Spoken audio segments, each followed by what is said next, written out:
Kua 50 tau Te Koporeihana o Te Ātihau e ariana.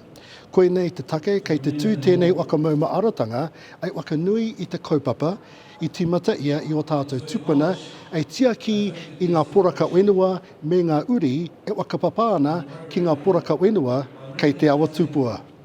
E kaupapa tino waka ira tēnei mō ngā uri o te awa tūpua. This is a big celebration for the Ātihau Whanganui Incorporation and the uri of this place. Mavis has done an awesome job with the incorporation. As we can tell today, there's many people out here to celebrate the 50th anniversary, and that couldn't have been done without Mavis and her team and the board without her. So obviously this is a true definition and a show of what Mavis and her team have done. E mi'i ana rā ki ngā tūpuna, nā rātou I wakatakoto te uarai. Actually, I always refer to Major Kemp as where it started. The cards were dealt against us so much, they wouldn't have envisaged us getting to the stage.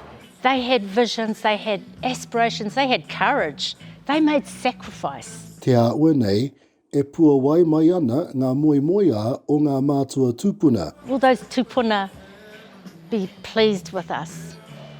I really hope they are. And in fact, I'm sure they are, because their kaupapa lives within us still today.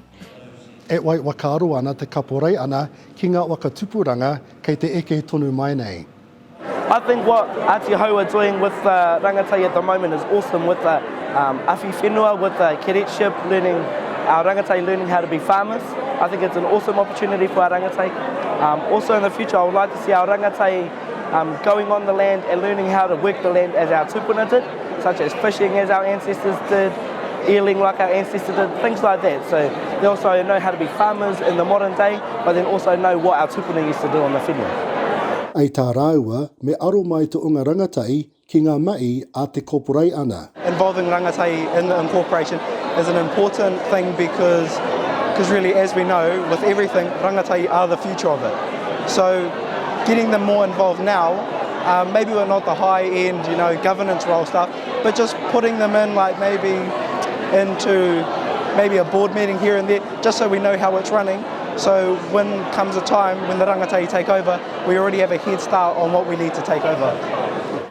I have an aspiration that in the future, Ātihau Whanganui Incorporation will be a global leader in terms of environmental stewardship, in terms of real expression of kaitiakitanga, of our land, of our waters, of our people, of our nation. It's a big dream, but why not? It's in our hands. Kia mau tonu a tātou whenua, kia tātou ringaringa. Eruera Rerekura, te reo o te uru.